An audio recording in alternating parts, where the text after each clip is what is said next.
2 যুগ ধরে যা ঘটেনি তা 25শে আগস্ট ঘটেছে।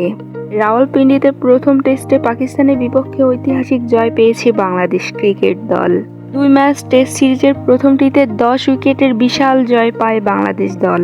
পাকিস্তানের বিপক্ষে আগে বাংলাদেশ দল 12টি টেস্ট ম্যাচ খেলেছিল, সেখান থেকে বাংলাদেশ দল কোনো জয় পায়নি। তবে পাকিস্তানের সাথে লাস্ট টেস্ট ম্যাচে জয়লাভ পেল বাংলাদেশ দল। দলের এই জয়ে অসাধারণ ব্যাটিং করেছে বাংলাদেশের ব্যাটাররা সাদমান, মমিনুল, লিটন দাস, মেহেদী মিরাজ এবং মুশফিকুর রহিম। তারা সবাই অসাধারণ ব্যাটিং করেছে।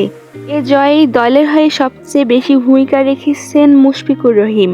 তিনি 341 বলে 191 রানের একটি অবিশ্বাস্য ইনিংস খেলেন। মুশফিকুর রহিমের অসাধারণ ইনিংসের উপর ভর করেই পাকিস্তানের দেওয়া 448 রানের জবাবে ব্যাট করে বাংলাদেশ রান করে 556। পরবর্তীতে বাংলাদেশ লিড পায় 117 রান। সেই রান তাড়া করতে নেমে পাকিস্তান ব্যাটিং করতে নেমে ভরাডুবিতে পড়ে এবং শেষ পর্যন্ত 146 রানে অল আউট হয়ে যায়। বাংলাদেশের সামনে দ্বিতীয় ইনিংসে পাকিস্তান মাত্র 29 রান করতে সক্ষম হয়।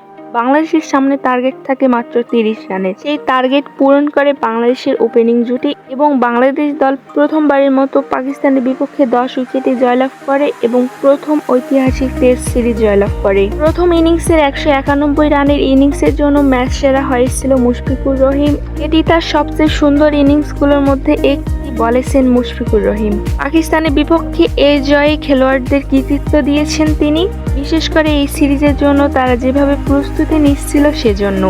ম্যাচ সেরা হয়ে মুশফিকুর রহিম আরও জানান, তিনি তার এই পুরস্কারের অর্থ বাংলাদেশের বর্ণাঢ্যদের দান করতে চান। সেই সঙ্গে দেশের মানুষের প্রতি মুশফিকুর রহিম আহ্বান জানিয়েছেন, যাদের সম্ভব তারা যেন দুর্বৃত্ত মানুষদের পাশে দাঁড়ান এবং সাধ্যমতো সহযোগিতার হাত বাড়িয়ে দেন। অন্যদিকে এনার্জেটিক প্লেয়ার অব দ্য ম্যাচের পুরস্কার পান লিটন কুমার দাস। তিনিও তার সেই অর্থ বর্ণাঢ্য মানুষদের জন্য অনুদান দিয়েছেন।